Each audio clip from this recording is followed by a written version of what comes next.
Hi, I'm Allison Hare, a former corporate sales executive on a quest to live, work, and play in full alignment and helping you live the life of your dreams as well. Welcome to the Late Learner Podcast, where we break down some old conventional methods and we're going to learn about new ones that just plain work better for you. So what are we late learning today? Well, today is a battle royale between extroverts versus introverts. While this may seem like a trivial topic, it's actually a masterclass on how to understand and communicate with each other without feeling attacked or having your feelings hurt all the time or just feeling misunderstood. Studies show that actually more than 51% of people are technically ambiverts, which is a combination of both. But let's go with whatever camp feels more true to you. Have you wondered why extroverts want to talk on the phone all the time?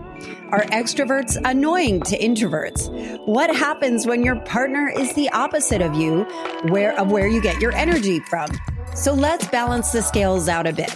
I am, very obviously an extrovert, and my guest today is the Late Learner Podcast fan favorite, Cindy Robinson, the brilliant parent and teen coach, and she almost breaks the scale on her level of introvertism. So we are tackling some crowdsourced questions, and you're going to leave today with a totally different perspective than you have before. Guaranteed. And before we get into our introvert versus extrovert chat, it's time for the good stuff. What is stuff? It is the surprisingly true, useful fun fact. And this one surprised me. Research from the University of Kent in the UK and Tufts University in the US say that 1/3 of natural-born US citizens are thinking about living abroad, but not for the reason why you might think. Where did your mind go? People are looking to live abroad. These studies showed that the incentive to leave had no correlation to their political affiliation. Not gonna lie here, that was my first thought, but truly the desire to explore the world. If you were to leave your country to live abroad, where would you choose?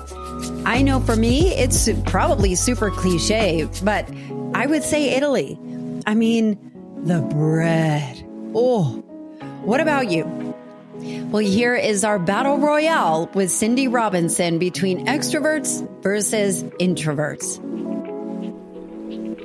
This is so exciting. Cindy Robinson is back. Fan favorite. Welcome, Cindy. Thank you for having me. I'm very excited about today. Today's going to be such a fun topic, and the reason why, because we've tackled some really deep stuff on this podcast. Today, we are going head to head. I am pretty obvious extrovert. You are very introverted.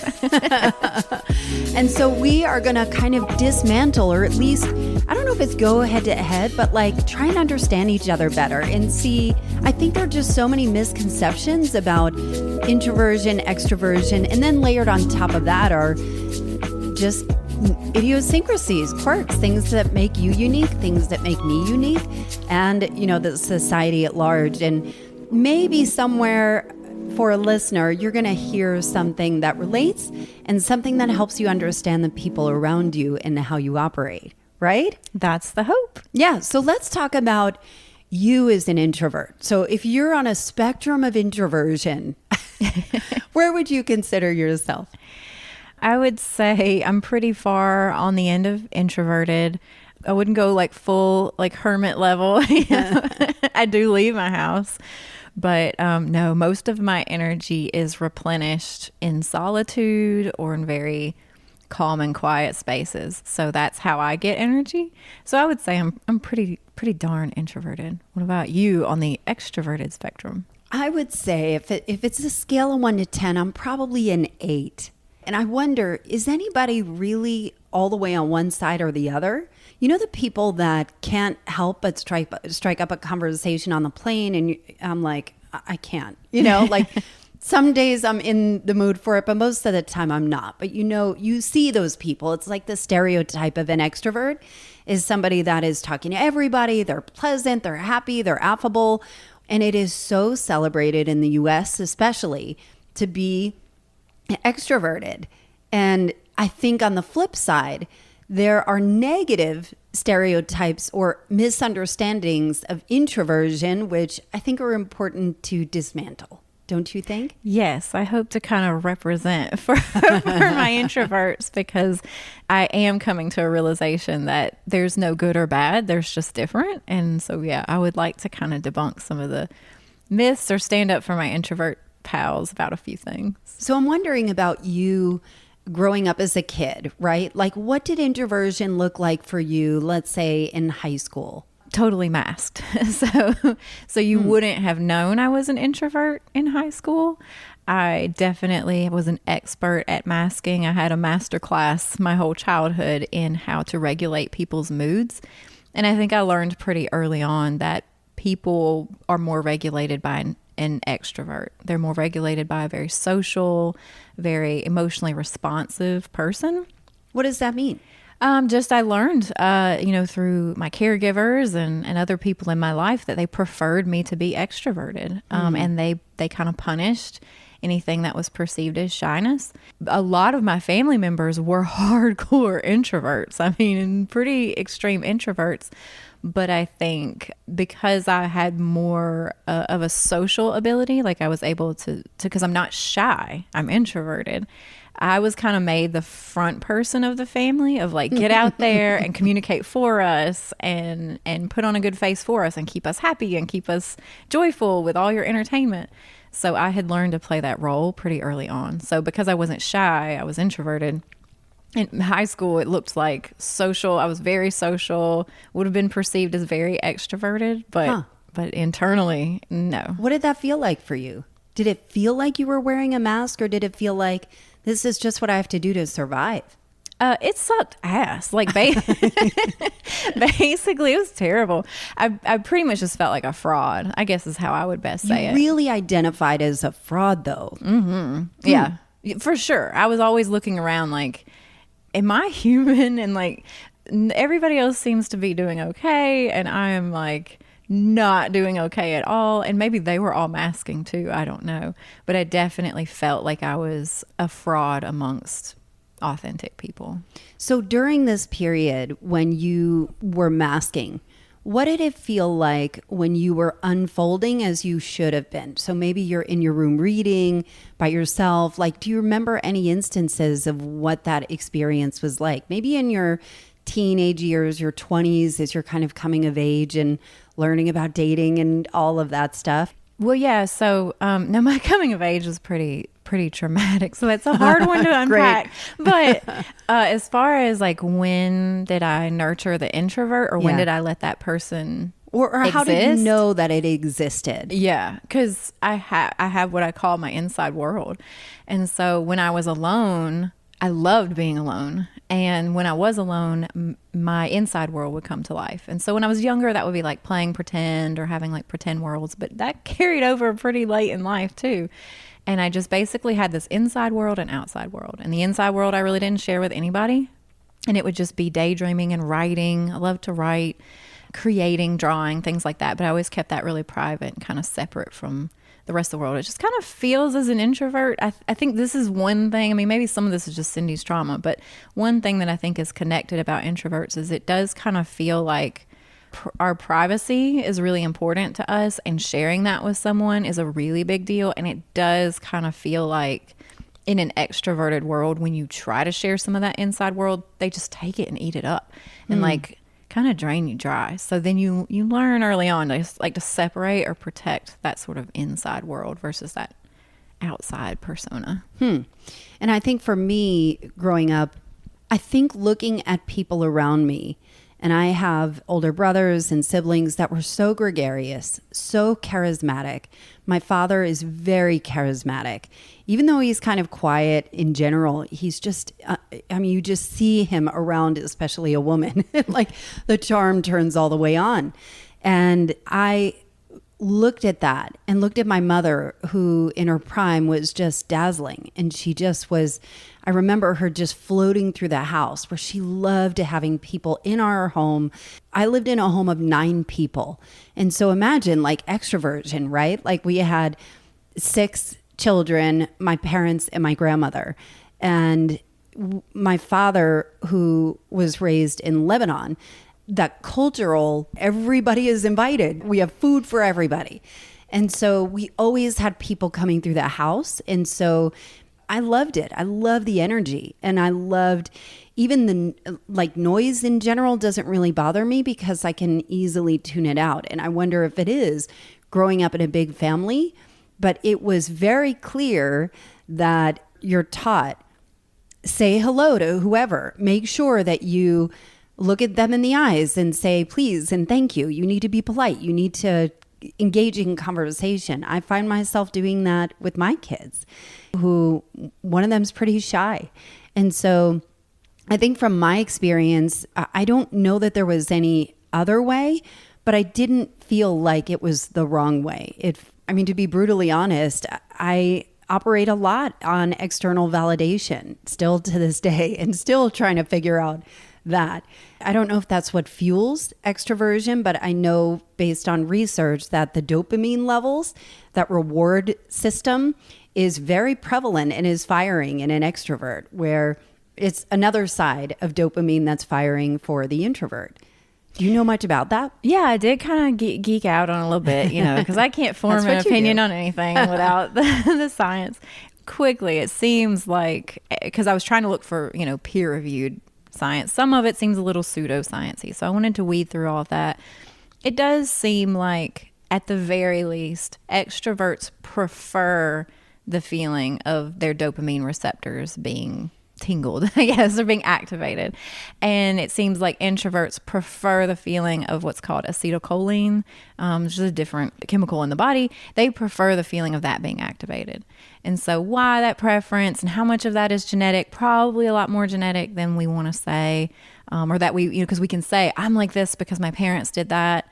But when you look at all other genetic research like that, it's probably heavily, heavily genetic. Like I could have grown up in your family and been like, that's why I'm introverted, because they were so loud and they were so overpowering and I had no place. And then you could have grown up in my family where when the mailman came, we dropped on the floor. Like that was the very introverted. Yeah. We hid from the mailman when he came. Like, that's so funny. Yeah. My mom doesn't leave her house to this day. Like we have a lot of introversion in our family. And so you would have come into that and been like, oh, I'm outgoing because that was such a nightmare. That was so overwhelming. So I think it's heavily genetic, but certainly we interact with our environment, I'm sure. So speaking of interacting with our environment, one of the questions I have for you, so extrovert asking an introvert, what does it feel like to be around an extrovert? Is it annoying, or is there anything that's like, this is kind of fun? Yeah, it depends on our energy level, I think. It's nice for a time is what I'll say. In doses. Yeah, so we need to have our energy replenished. So maybe doing like a weekend getaway with an extrovert would probably, like, we're going to peter out at some point. Put you right over the edge. Yeah. But if our energy levels are replenished and we go into that, we can definitely feed off your energy. And like, it feels nice to be with an extrovert. And particularly when that extrovert navigates social situations for us, like you get the table or you push people through the line, or you know what I'm saying? Like you do the more extroverted stuff. It's nice, but it does reach a point where, because it feels like, and this pivots perfectly to my question for you, it feels like, and is this accurate, extroverts feed off the energy of being around people. Like being around people creates an energy that you feed off of. Is that what's happening when you're around people? Yes, and it depends on the people. I have found that I always loved being around people. Like I loved being at festivals. I loved being in big crowds. My husband and I had a long conversation about it, where my husband is I don't know that he is introverted. He loves the energy of being in the city. He does not want to be out in the woods. He doesn't want to be in a quiet, sleepy town. He loves the energy of it, but he isn't necessarily outgoing and gregarious. And I think that extroversion and outgoing have potentially some definition that is required. I think actually the pandemic has added a lot to this, where I've always been extroverted. I loved being out with people. Now I'm far more selective. And so if I am, no offense if anybody is an accountant, but if I'm at like an accountant conference, I want to die. This is not something that is fun for me. But I also worked for ADP for 11 years. I worked in a payroll company. I mean, you couldn't get more boring, but the people were freaking awesome. The clients were awesome. I loved working with the accountants because some of them were actually fun. And the people that I worked with, salespeople, were fun. So it really does depend on kind of the vibe. So what is the energy? When I say what gives you energy, what are things that you think of? It has always been good conversation, at least for me. And I'm sure that's most people. I may have a different experience because I never really drank. And so I would go to the bars with all my friends. I was like a 2-drink drunk. I was just done after 2 Coronas. And I would love to be out and about and to see and be seen. I loved it. But once everyone started ratcheting up their alcohol, I would dip out the back. And I always had my getaway car, always. Because I did not want people to not see me boring. Oh, really? It wasn't because of you. It was because you didn't want to be seen as boring. I didn't want to be seen as boring. And I think as I matured, it was like, I don't want to do this. You know, Yeah. Like my energy was drained in those sections because if people were so compromised, I couldn't have a conversation with them. It was like they weren't there. And I hated that because I didn't know if they would remember the conversation or if what they were talking about was nonsense. And I don't know why it felt so intense for me, but that was how it was. The Irish goodbye, I guess. I would always just dip out the back. And back then there wasn't really Uber, so people would figure out another ride home. But I was always the designated driver, or they would have to figure out a ride home. Oh, you ditched them. I would ditch them.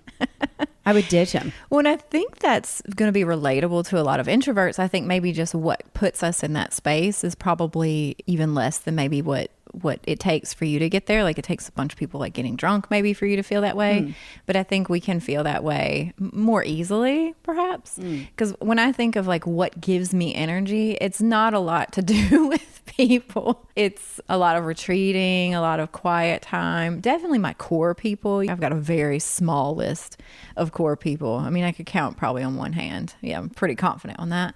And I want to be on that hand. You actually don't, I don't think. I don't want to be on that You hand. need to talk to somebody on that hand first. But they're a very small number of people that are replenishing. There's even exchange outside of the core, I think, of people that I have an even exchange of energy with. But no, when I think of like what gives me energy, it's going to be like a night in, staying home, knowing I don't have to go anywhere. My favorite feeling is the night after my work week has ended. Not like the Saturday, middle of the weekend, but like the very beginning of, this is the beginning of days where I could just not leave the house. That gives me energy. There's similarities and there's differences. I wonder about what it feels like when there is silence in a group setting. That's uncomfortable for me.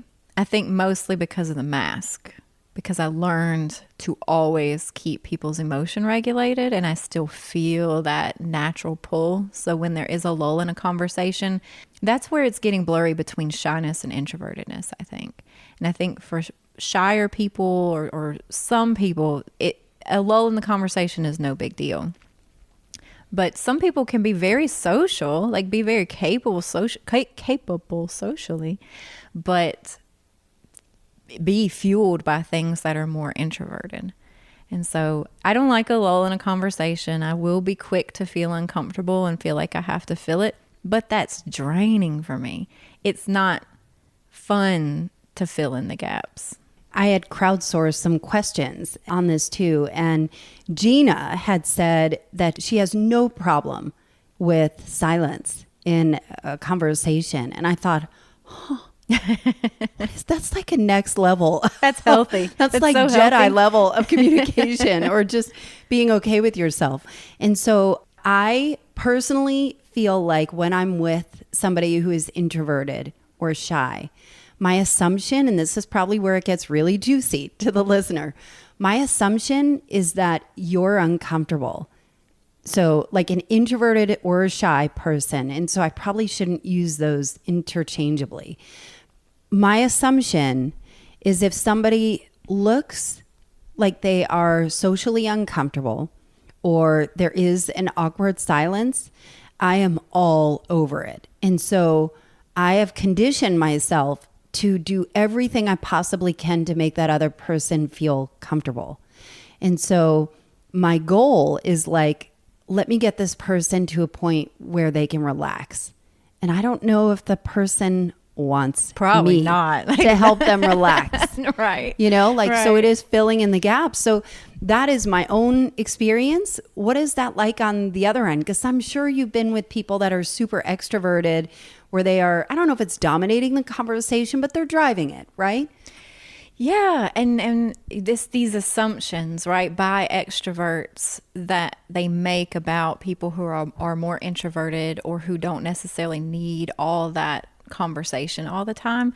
So yeah, what would be nice is to make space for that person to engage in conversation without making them feel like they have to. And you can check in with people and ask, is there anything you need? Are you having a good time? And if they say yes, if you could just believe us and like we don't have to express having a good time in the same way that you do. And I think that this is where my one beef with extroverts come in, is that our society is sort of engineered that it's the better way to be. And so we get a lot of blame for kind of being a buzzkill or like killing the vibe because we can't stay up till 3 a.m. or because we don't fill every single second with conversation and because we're not big and loud and opinionated or like having all these things to say. And I wish we could think of that in reverse, that like you guys are kind of killing our buzz. Like, you know, like if you could reverse it around, that having the idea that someone not being very emotive externally is making your time less fun. Well, we're allowing you to have space to emote in a very big way that takes up a lot of space, and we're not giving you any crap about it. You know, we're not saying like, hey, you're killing my chill vibe with all your hyped up antics. So I might get that from some of my friends. well, good. That sounds more balanced. Yeah. But I feel like in general, we're sort of like the buzzkill. Whereas you could do more meetups that are earlier in the day. You know, you could do more coffee meetups. Those are maybe more fun for us than always like late night stuff. Or you could just consider like, if we're there, then we want to be there, and just assume that and not make us have to prove to you that we're having a good time. And then if we're not having a good time, that we don't have to feel bad about it. It feels like it only goes one way often for introverts, of that we're always having to do it the extroverted way. Like that's the right way. It feels like there's been an influx in focus on introversion in general. So I'm thinking about Susan Cain, the author of the book Quiet. Have you read it? Yes. Is it an amazing book? Of Yeah, course, she's I haven't good. read it. Oh. But I love It Susan is. Cain. I love her. I love Bittersweet. I love everything that she does. Yeah. Are the scales tipping to be more balanced, or is it more of like a diagnosis?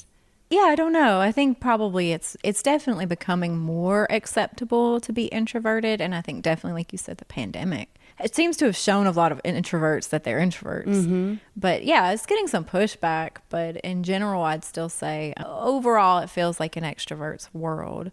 But definitely it's getting some pushback, which might be really uncomfortable for extroverts. Because that's what I'm curious about you. Like, how does it feel to be with an introvert and feel like, does it feel dissatisfying, or does it feel like, are we taking something away by being more into low key type of activities, or we do not want to talk to you on the phone? We gotta do a sidebar on this phone conversation thing. But like, is it difficult to be friends and communicate with introverts? I would say an unequivocal yes in my world. And I will say that with a caveat and an asterisk, because My closest friends are all deep introverts. And the reason why I think I attract or am attracted to or attractive to is the ability to have deep, thoughtful conversations. That typically introverts are thoughtful and creative. And because they're not always running their mouth, they're always thinking and have different perspectives, at least friends that I have close to me. And so the hard part, if I'm being honest, is just the unwillingness to be as available. And so I've had, if I'm being really honest, I've had some really tough adjustments that I've had to make, because it can be often that if I need somebody, they're not there. And they're not there because they're in their own funk and need time to compress. And so when that has happened, and not everybody, of course, I'm just thinking of anecdotal instances where there are certain friends that they just burrow in their hole and they'll come up in a month or a few weeks or whatever, and that's their way. I think navigating the feeling of rejection, the experience of rejection on my end, that I can't count on you when I need you, but I'll always be there for you. And so I think the imbalance is me navigating my own sensitivity towards rejection of what that feels like, or even just the balance part is challenging. And so that is my issue to deal with, not the other side. So I want to be clear on that. But it is challenging that the spontaneity part is not always there. But I think sometimes it is. I enjoy the quieter vacations. I don't need to go to nightclubs. I don't need to be out going. And so I think there is a happy medium between us. And I have such magnificent friends that are incredible, but I've had to deal with my own shit with it. Yeah, no, I appreciate you saying that, because it makes sense that it would feel like that on the other end. As a burrower myself, I could maybe try to speak from the burrow, right. What's happening on the other side of that coin. I think introverts have a lower energy threshold for socialization for various reasons, but I know for me, and when I hear it, it's not like it's just me that I hear talk this way. It does feel like people feed off our calm presence. A lot of people don't seem to innately have that ability themselves, and so they borrow it. It's like they're borrowing our calmness.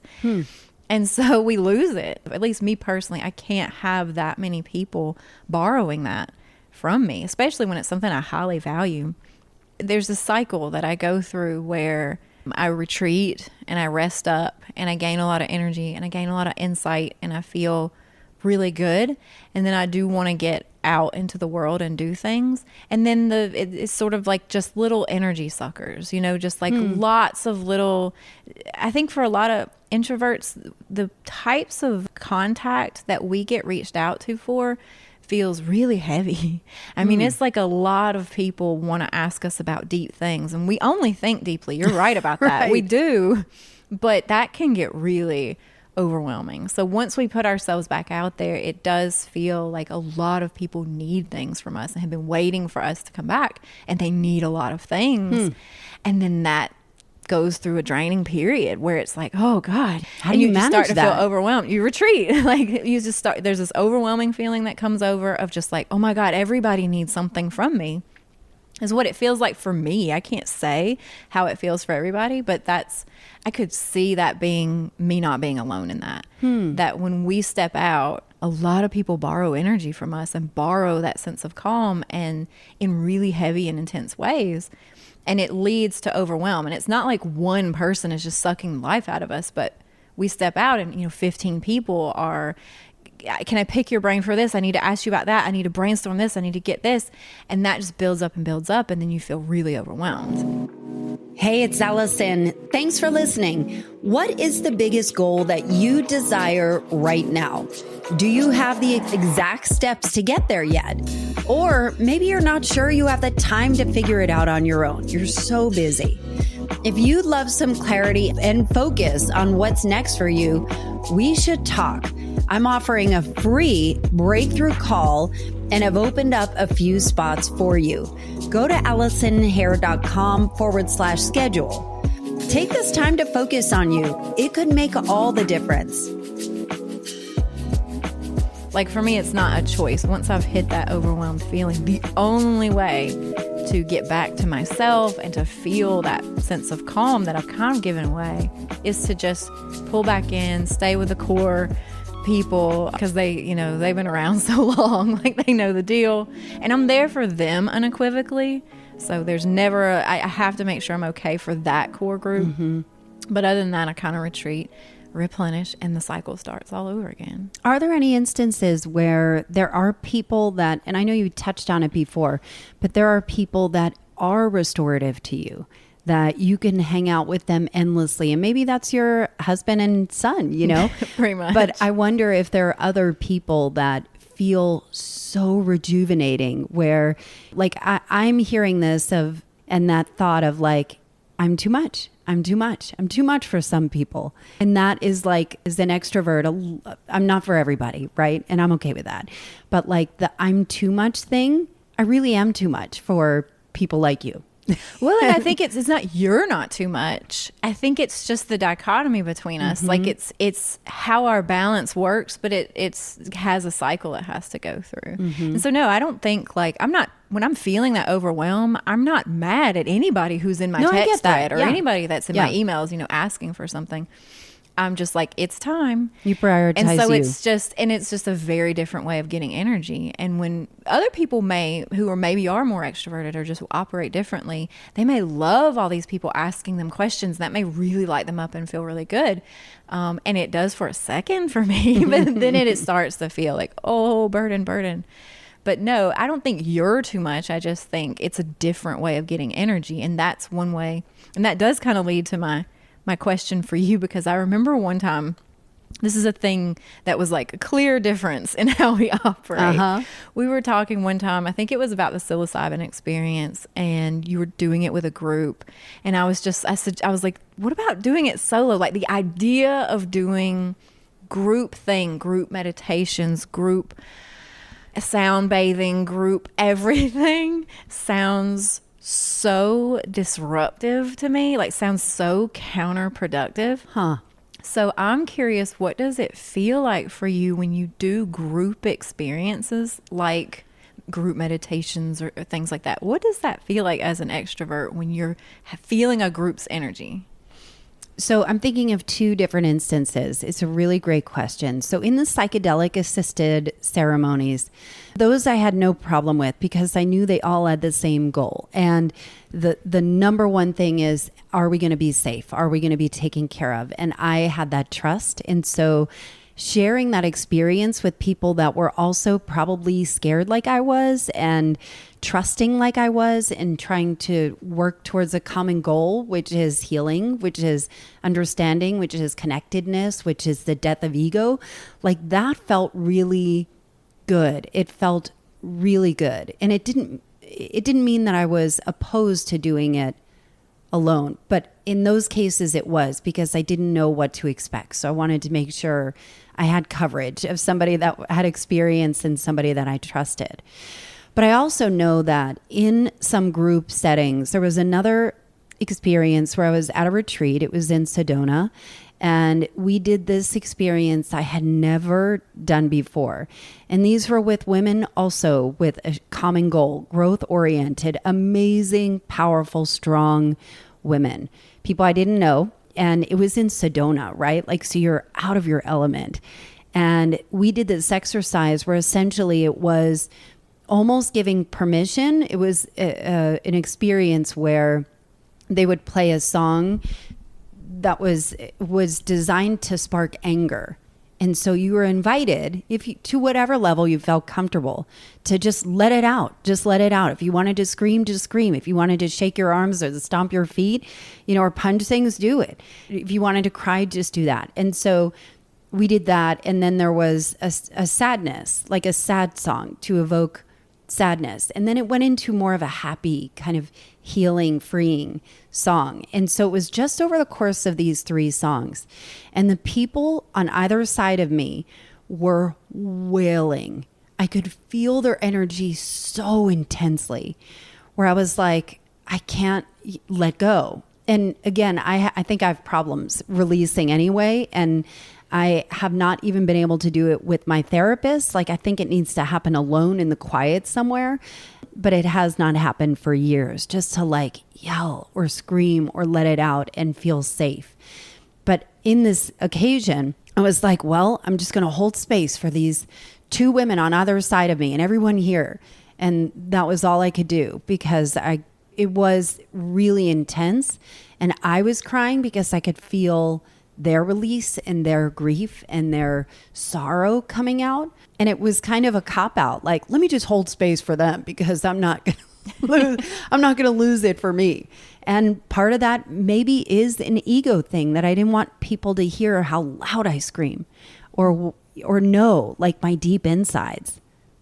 No, that's really interesting because I relate so much more to that second story. Maybe you're just somewhere in the omnivert or something, because, everything's a spectrum anyway, and everything's situational, but just in the context of the fun conversation we're having, where we're going this versus this, what's it like? I remember you talking about like loving the energy in that group of the first story that you told, and that feeling.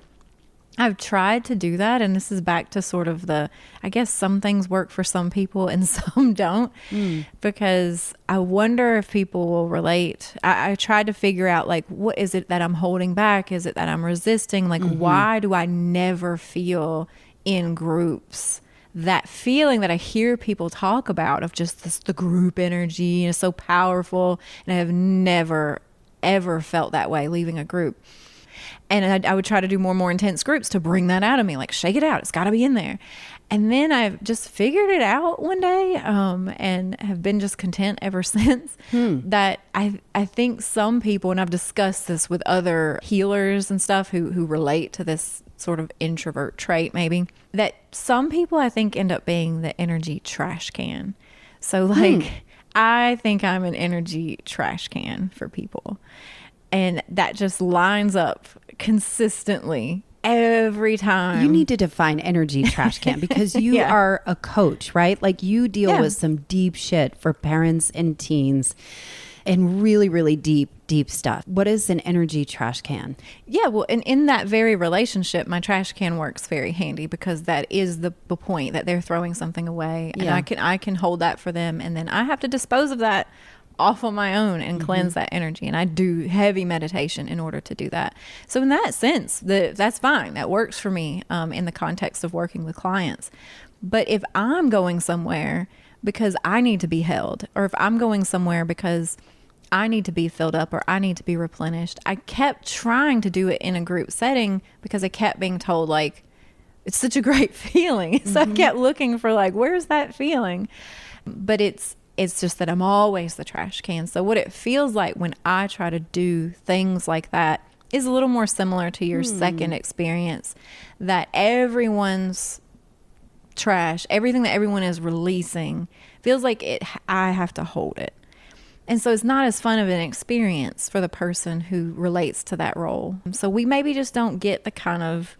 But do you feel that way in, let's say, a church? And I don't know if you're particularly religious, but as you know, I'm not particularly religious, but am always seeking. And I love the feeling of being in a church congregation that I am not objecting to. I object to a lot. And I'm thinking about Ebenezer Baptist. It's Martin Luther King's historic church. So I'm a white person in a black church, and the way they sing, the way they celebrate feels like I am lifted up. I feel it. I feel the energy and the power of being together. And it makes me sad that you don't have access to that, or maybe you haven't experienced or accessed that, or maybe it looks different for you, but there is such a power and strength in community. Yeah, and I think that's the difference. I think it's like the role you play in community. And I think I think I play the role of holding space for people, holding things that they're releasing, or being a vessel for them to release it. So if you play that role, it just isn't the same. It doesn't mean that I'm not honored The work I do with clients, I do that all the time. It's such an honor. I feel a sense of community, but I feel like that's my role, and I'm not going to really fight it anymore. But the closest I get to what you're talking about, I am not religious, so I had to feel the opposite in religious settings. I feel like I'm waiting to burst into flames. But the closest I feel to what you're articulating is very specific, but it's a great feeling. And it is at concerts and live music, mostly when I'm only with my core. So, or by myself perhaps, but there's a sense of anonymity where no one cares I'm there. No one knows I'm there. I don't have to be anything for anyone. And so being in that setting and dancing and like singing and celebrating live music, that's the thing that makes me feel like what you're talking about. But it's not with a group of people that I know. It's really like my core can be there. I'm not having to play. It's just this feeling of always having to play some kind of role in holding space for people. It just wears you down. But if you are with strangers at this concert that you're just feeling free with, do you feel connected to those other people? Yeah.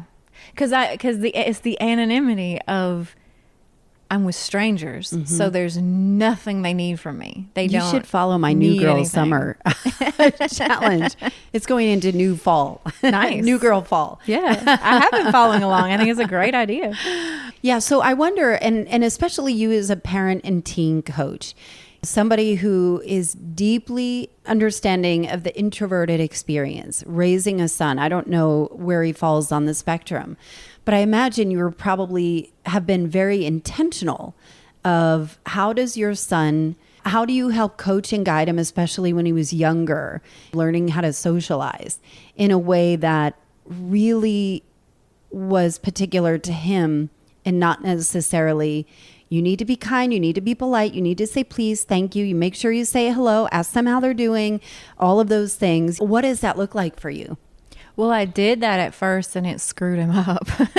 What did you do? Before I understood what a heavy role genetics played and how my relationship with him was more important than shaping and molding him and all that. Before that, I was definitely trying to intentionally create a very specific type of person. And that was a boy who had emotional intelligence and who could be thoughtful and kind in the world. Like that was my whole thing, was like, I'm going to put a male out on this planet that, you know, can communicate his feelings and he is not going to hurt women. So that was like my whole thing.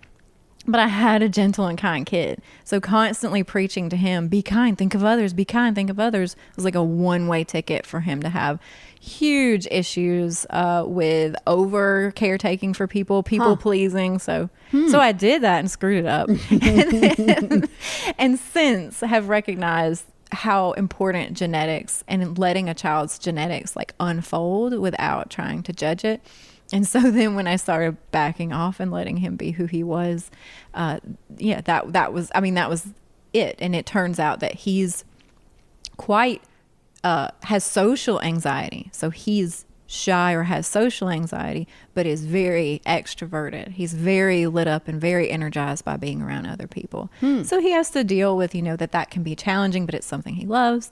But that is complete opposite of me, where I have great social skills, but no desire to like be around a whole lot of people. So let's put this into perspective. So my son, Danny, he is probably introverted. He loves being around his core people. He is shy. He's definitely shy when you meet him. And so we had a back to school day, and he met his teacher, and I was like, make sure you go say hi to your teacher. And I found myself like, make sure you say hi, ask her how she was, ask her how her summer was, be conversational. It's not all about you. And I'm like, oh, I know I'm part of the problem here. I just can't help it. And I saw him where she's asking him, hey, it's so nice to meet you, Danny. How was your summer? And he looked at her like his whole body just retreated. I was like, I keep forgetting that he's shy until he needs a minute, right? Like it's very apparent that he needs a minute. He loves to kind of take in everything, realize he's safe, understand what's going on. He's very, very emotionally intelligent and very bright, and he needs a minute. And so I just backed off, and I'm like, I probably could have handled that better, at least on the front end. I just let him be what he was. I wasn't going to admonish him or like, go answer a question. Like he takes a minute. So what would be a better approach to let them develop how they're going to develop socially? Yeah, well, and you didn't screw anything up by telling him to say hi to his teacher, first of all. So he's not going to like need all kinds of therapy to get over that morning. He has plenty of other opportunities. We all will have reasons. But no, I think the idea is like just taking off the table that there are higher quality and lower quality traits. And just seeing humans as we need a diverse set of humans. We need a diverse set of traits. And there's qualities and downsides to both. So it's fine to teach your child social norms, right? Like it's fine to say, you know, the reason we say hello to people is because they may perceive that you don't want to be there. And so if you do want to be there, you'd want to be sure and like acknowledge that person. You know, explain like why social things exist, but in a very like neutral way. What does that look like? You know, so saying, well, you're using Danny's thing for an example, you could pregame with him of like, you'll probably want to say hello to your teacher because she's going to be meeting you for the first time. And when people meet for the first time, they're looking at each other for clues of like, what is this person like? And are we going to get along well? And so just keep that in mind that you might want to just say hello. So she doesn't, because we perceive things in our culture as rude if people don't say hello. You know, just very like matter of fact, this is how this culture works.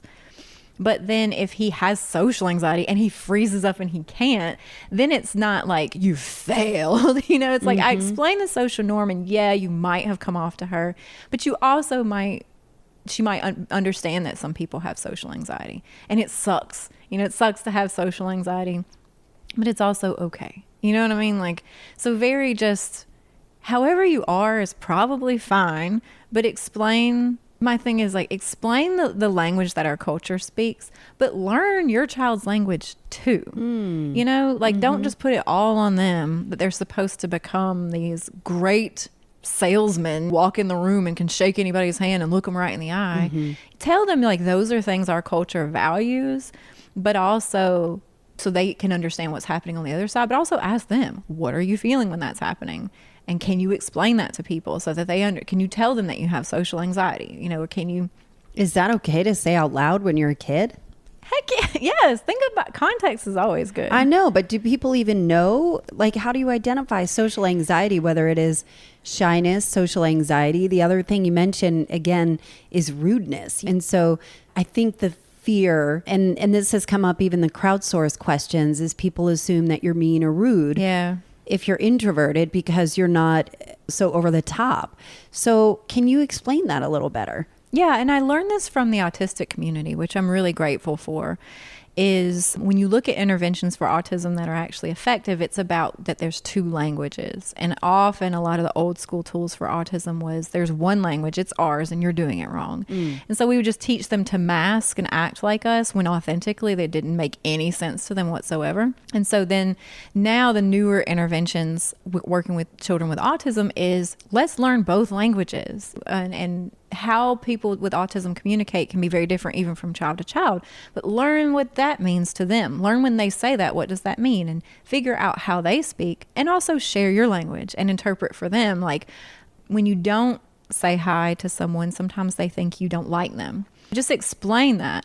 And then why don't you say hi to someone? How do you let people know that you like them? And they may say, well, I'll draw them a drawing, or I'll bring them a gift, you know? And so you can say, okay, well, instead of saying hi to your teacher, why don't we pick out a gift? So like learn both languages. So you have just, I don't know, the more languages you speak, like the better off. And is the rest of the world going to do that? I don't know. Probably not.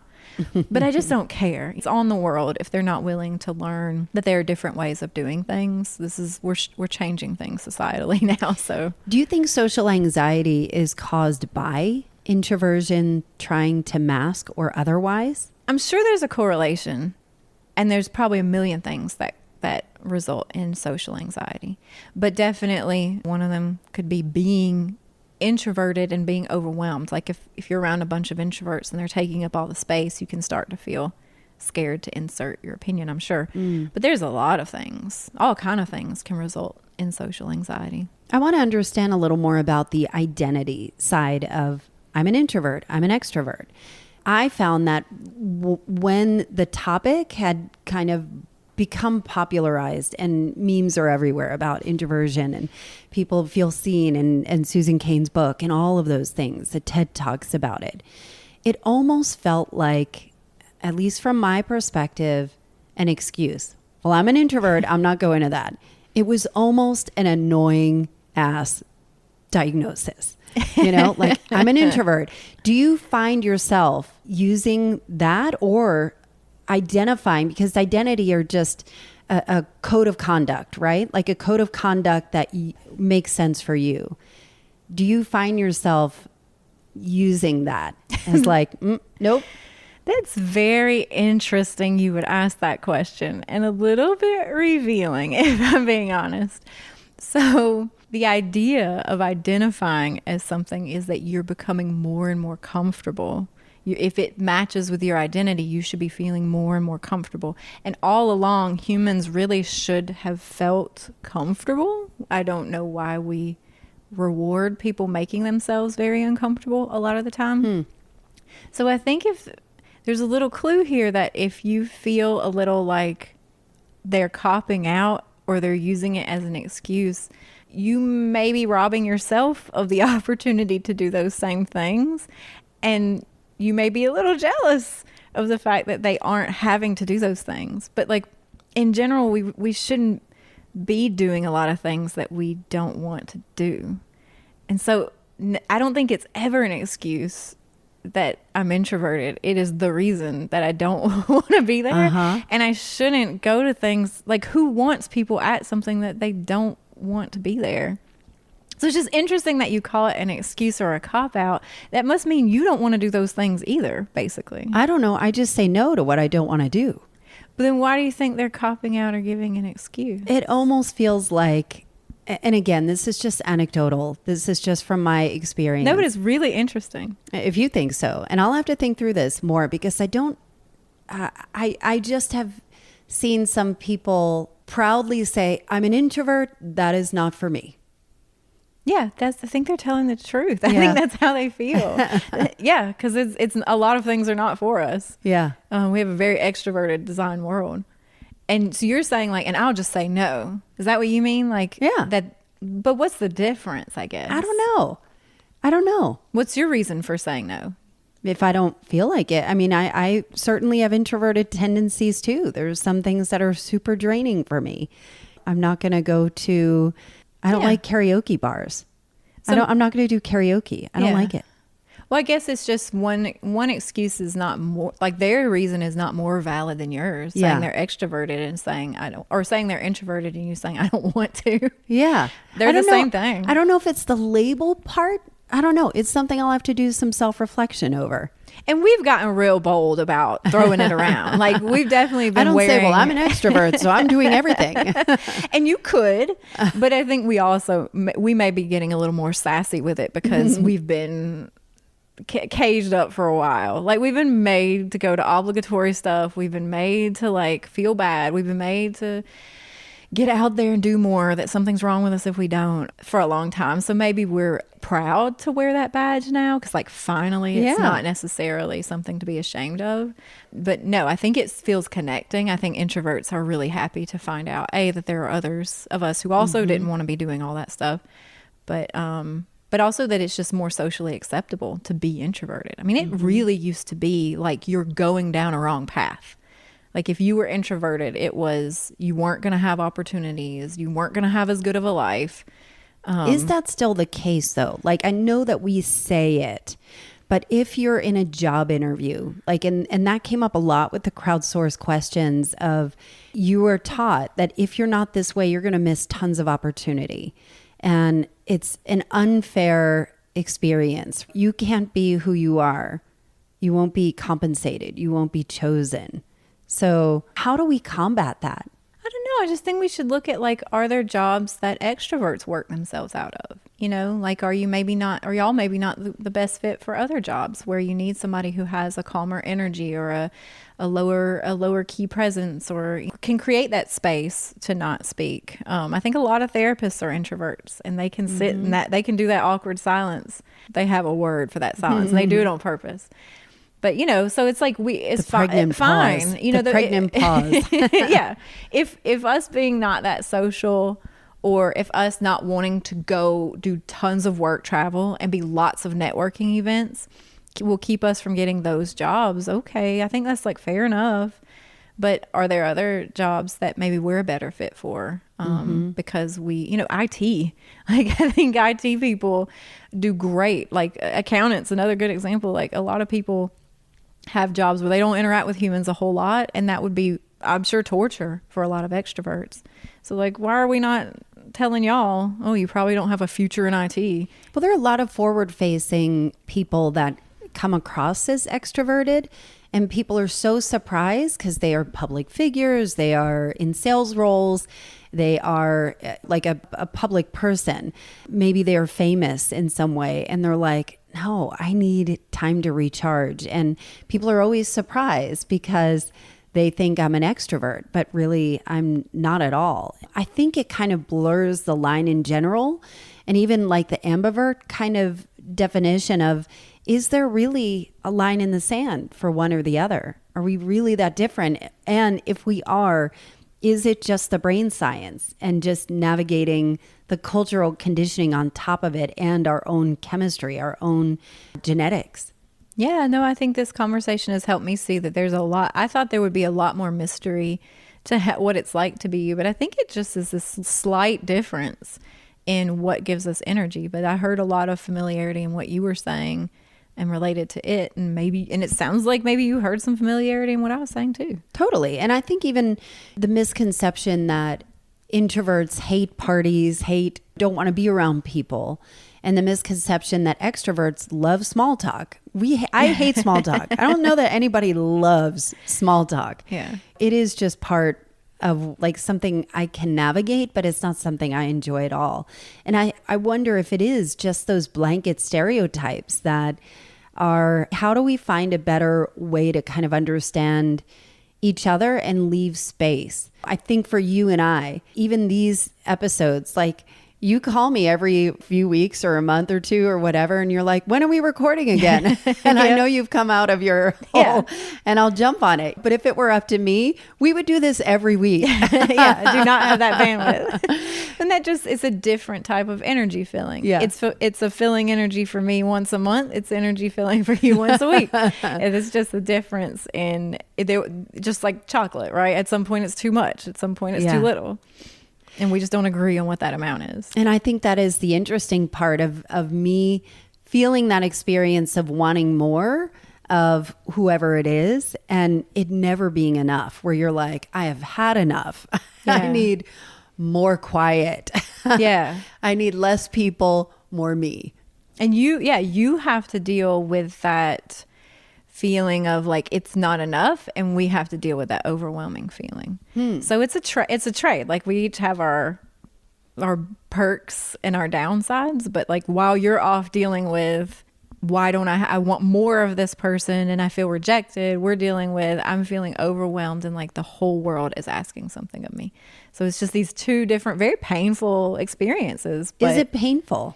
Yeah, so it's just as painful as how you describe feeling rejected. It feels that painful to me. But is it painful now that you've kind of established boundaries? You have designed your life to really flourish in a way that feels right for you. You can serve your community, you can serve your clients, you can be there for your friends and have the right people in your circle. Does it feel painful still? Yeah, less often. Mm-hmm. But no, the cycle is still happening. I think that cycle is part of being me. But yeah, no, it's still painful. When it is that moment of overwhelm, it's very painful.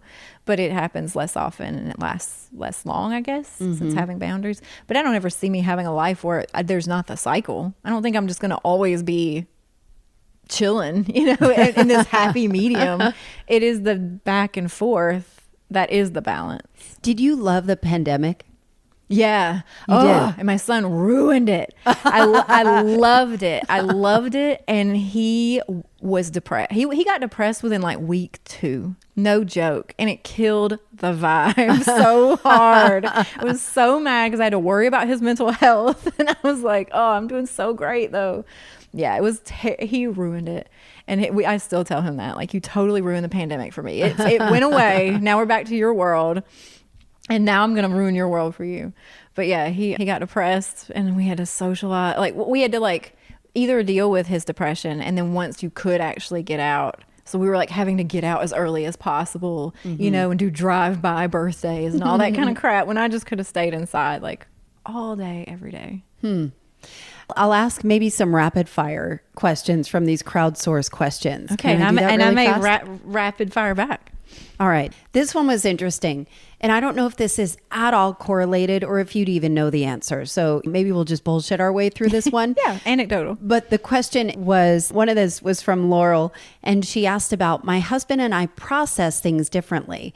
So my husband is an extrovert. He processes things externally, meaning he needs to talk things out loud. I am an introvert. It takes me a while. I need to really process and internalize things before I can come up with an answer, and I need time. Do you think that's any way related? I can actually answer this one. Okay. Because I do have to have an understanding of processing delays. That is not related to what your sort of social battery, how your energy social battery. So that is a processing thing, and there are auditory processors and there are internal processors. So that could be totally independent of whether you're more introverted or extroverted. Because I'm an external processor introvert. I don't know what you would say you are, whether you process internally or you process externally. Externally. Yeah. No questions there. Why do extroverts talk over each other? Oh, that's questions for you. I've wondered the same thing. I don't know. I try and temper. I will say I'm mindful that I'm not, because I know I have a loud and can be overbearing to some. And so I try and be very mindful that I'm not talking over people, but I'm sure I probably could. I want to bounce a question, pivot off that. Okay. Whatever, attach this question to it. Do y'all like talking more than listening? Or is there not, it's just the social, you love the whole social interaction, or is there, do you have like a one aspect of a conversation that lights you up more? Like you love conversation. Do you love the talking part more than listening, or it's the whole deal? I love both, but I would say my natural is to talk. And I have taught myself to listen. Oh, okay. And I was very, very intentional about this. Probably about 20 years ago, I remember exactly where I was, what I was doing, and why it was important to me. Oh, sorry you had a mask. It's not, I don't think there's anything wrong with that. I'm just curious. I mean, there is kind of something wrong with it. There's nothing wrong with it. This is a human experience that requires more than one person. But I do love hearing other people's stories. But I love to run my mouth, that's for sure. All right. Okay, so this is from Chelsea. She asks about relationships with alcohol. Does the introvert appreciate social lubricant? And does the extrovert drink to decompress? And is that even related? I think that's probably going to be person to person. Yeah. Because I'm hardcore introvert. That's like a social anxiety have thing too. Zero interest in alcohol. Like I only do it to not be weird. And you're not a big alcohol person either, right? No. Do you just drink to just not make people uncomfortable too? Sometimes. Yeah, that's pretty much and I the never only even time. finish the drink. Right. I never have fake interest drinking in it. all the time. Yeah. And see, we're very different in the social aspect. So I think person's relationship with alcohol is just sort of depends on other factors. Yeah, I think that's true. I love this question from Lala. She's a semi-shy introvert with FOMO. Yeah, I thought that Isn't was that cute? interesting too. Yeah, she said, what do extroverts think is going on in the heads of the introverts and vice versa? And what's your relationship with FOMO too? Oh, I have it hardcore. Really? I have it hardcore. God. So you see people hanging out and you feel jealous, or like, what do you feel? I think in some ways, in one way, it is an idea spark, right? Like, oh, that's a cool idea. But if it is a group of people or somewhere where I want to be, yeah, I feel FOMO. In that, like, if you see people at a Taylor Swift concert, I would have loved to have gone to any of those. So certainly there's FOMO, but I don't think it is like debilitating. Oh, my life is the worst. It's just, it almost is like, to me, the way I process it, it's an idea spark. I want to do more. I want to do more. I want to do more. I want to do more. And that is how I'm wired. I want to, like, it's a big wide world with tons of experiences. What do possibilities look like? So my FOMO is like more. Gotcha. My FOMO looks like more. What does that look like for you? When I see, anytime I see anyone having joy, like legitimately, I'm trying to think if I can call myself out on this, if I'm a liar, but anybody doing anything they want to be doing, I'm always like, good for them. That's very nice to watch. And also a certain part of it that's like, glad I didn't need to be there. Or there's just nothing. There's just blank there of FOMO. Like wherever FOMO exists in people's brain, there's just blank for me. That I don't feel left out. I don't feel it. I feel like good for them. And I'm very, very content I can't think of an occasion that people did something and I've thought I should have been invited or wished I had been invited. I think I'm often like, that's cool.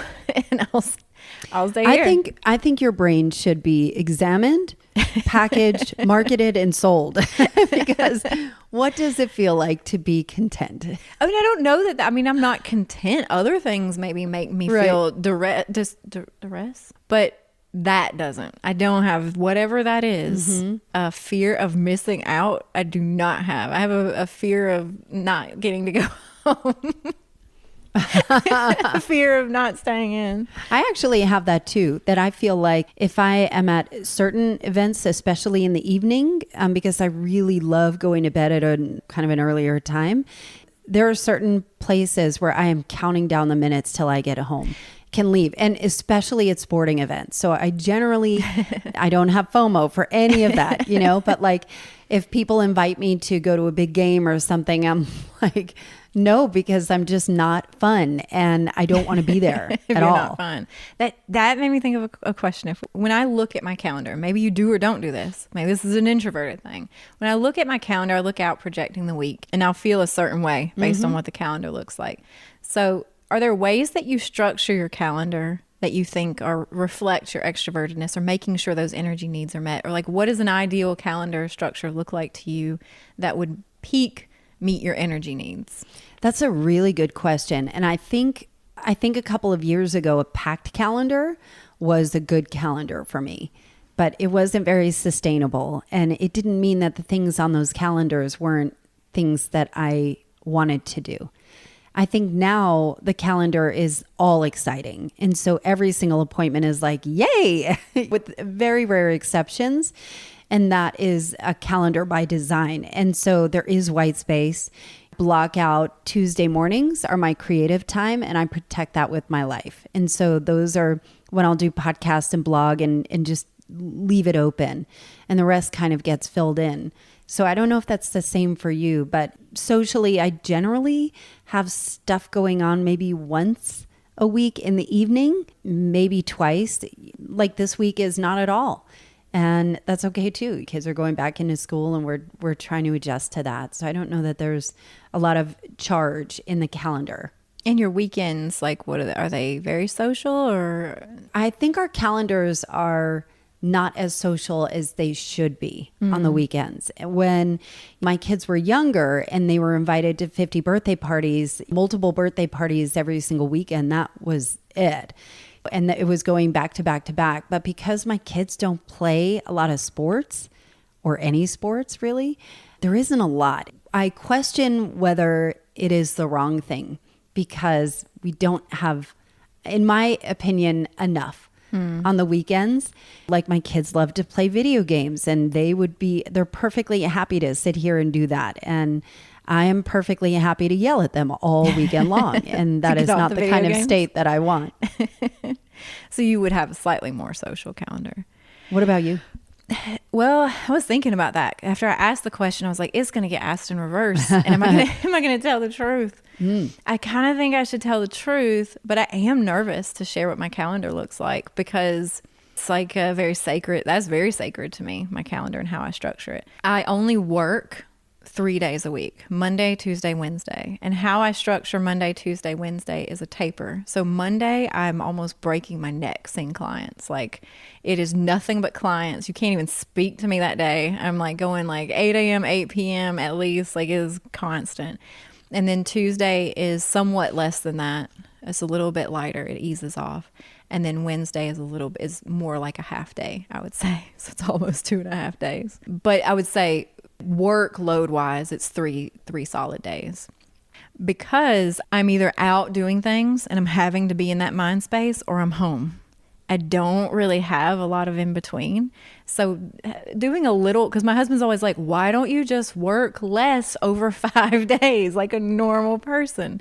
And I'm like, I can't. I would rather break my neck early in the week and then have those 2 days. Do you feel like it's the uninterrupted time that you are protecting to give a whole day?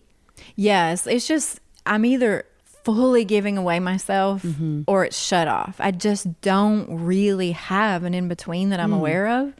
So those 3 days are like, here you go, professionally.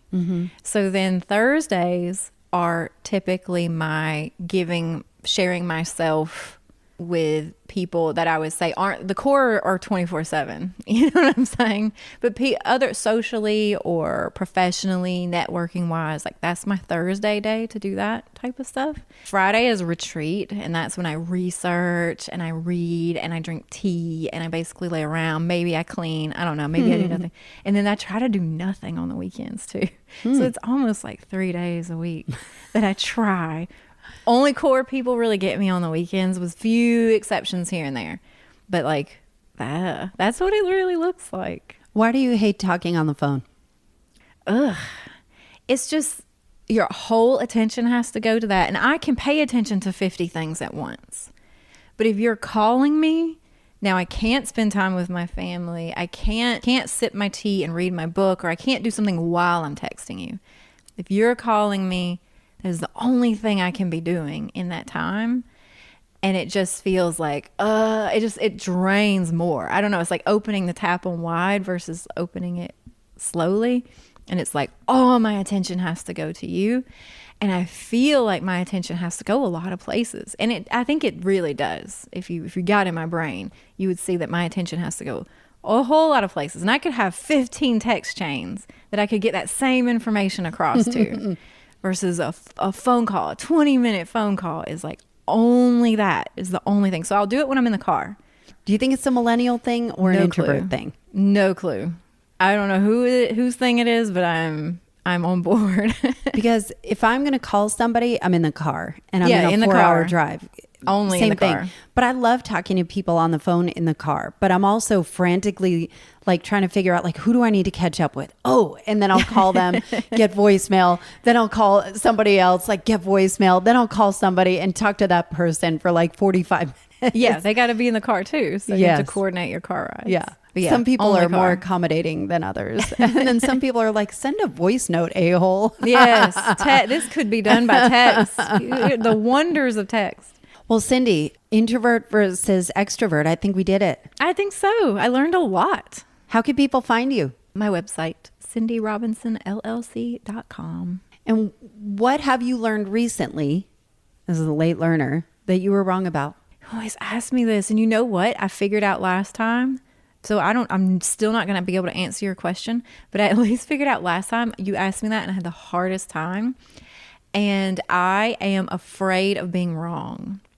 So when you ask me to tell you what I'm wrong about, I think I spend so much time ruminating over getting it right and like you can't be wrong, that I think I'm so afraid of the idea of being wrong that I'm not, if that is, I'm not saying I'm not wrong, I'm definitely wrong, but I can't retain that information. I'm very cautious about before I speak. I have to have researched that really well, or I have to know what I'm saying, or I have to say it correctly.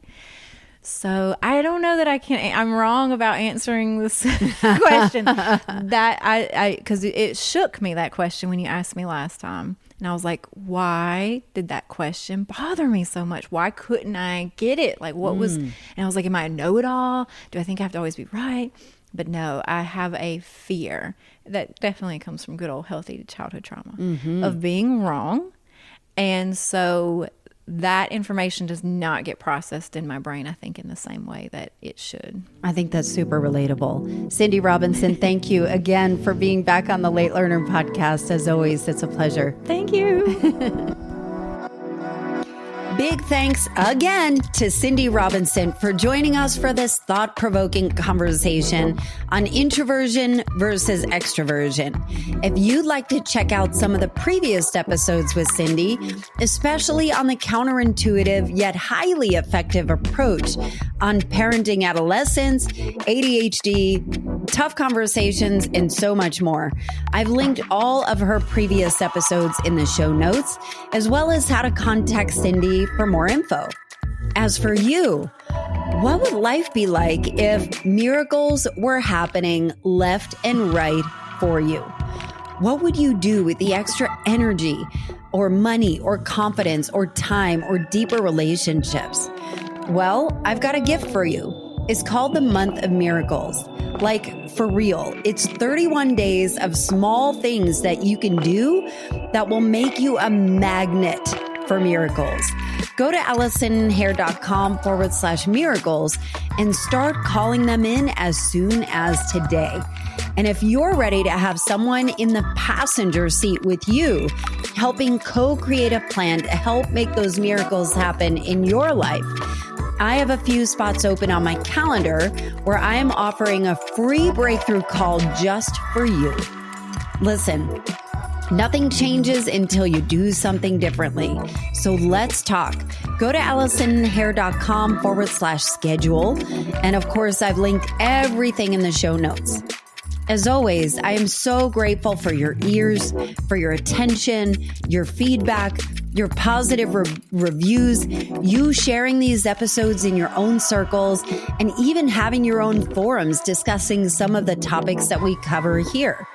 It means more to me than I could ever express when these ideas are circulated and implemented in your own lives, where you're improving everything, leveling up everything around you. What a gift. And if you found value in today's episode, will you take 30 seconds to leave a written review on your favorite podcast player and share it with a friend or 5? Until the next episode, I'll see you on the socials.